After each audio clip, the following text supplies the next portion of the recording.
about postmodernism. Okay, so here's what the postmodernists believe. They don't believe in the individual. That's the logos part. Western culture is logocentric. Logo is logos. That's partly the Christian word, but it's also partly the root word of logic. Okay, they don't believe in logic. They believe that logic is part of the process by which the patriarchal institutions of the West continue to dominate and to justify their dominance. They don't believe in dialogue. The root word of dialogue is logos again. They don't believe that people of goodwill can come to consensus through the exchange of ideas. They believe that that notion is part of the philosophical substructure and practices of the dominant culture. So the reason they don't let people who they don't agree with speak on campus is because they don't agree with letting people speak. You see, it's not part of the ethos. Okay, so what else do they believe and not believe? They believe that since you don't have an individual identity, your fundamental identity is group fostered.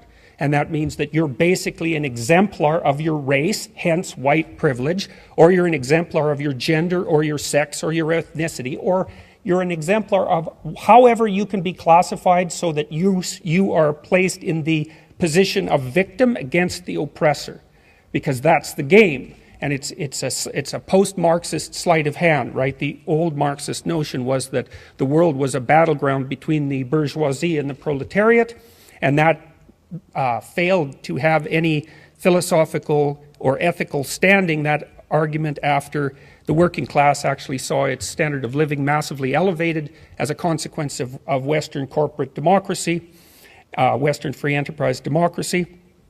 And also as a consequence of the revelations of everything terrible that had happened in every bloody country that ever dared to make equity and the Marxist communist dogma part of their fundamental structure, right? And nothing but murderousness and oppression.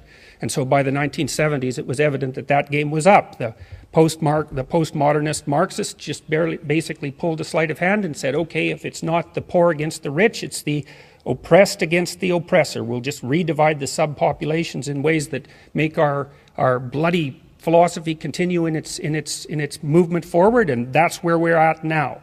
And so for the postmodernists, the world is a Hobbesian battleground of identity groups. They do not communicate with one another because they can't. All there is a struggle for power.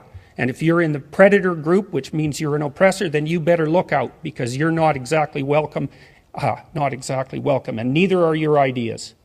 So that's what you're up against. I would say it's time for conservatives to stop apologizing for being conservatives. You know, and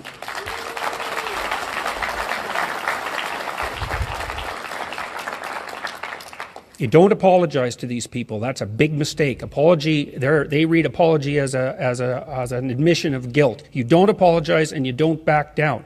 You young people that are out there who are university students, you need to take over the student unions. You need to take them back, because they're absolute snake pits, and they have been since the 1990s.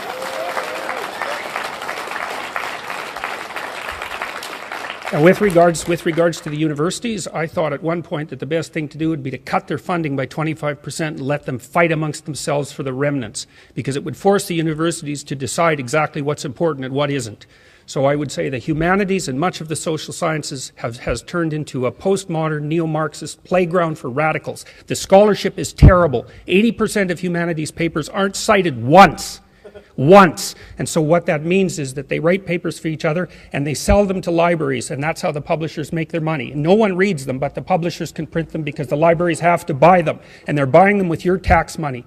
And so all of you who are sitting here are funding a postmodern, radical, neo-Marxist agenda that has its roots in the university, and your tax money is going towards that. And if you want proof of that, you just go online and look at the websites, especially of disciplines like women's studies, which is pathological right to the core.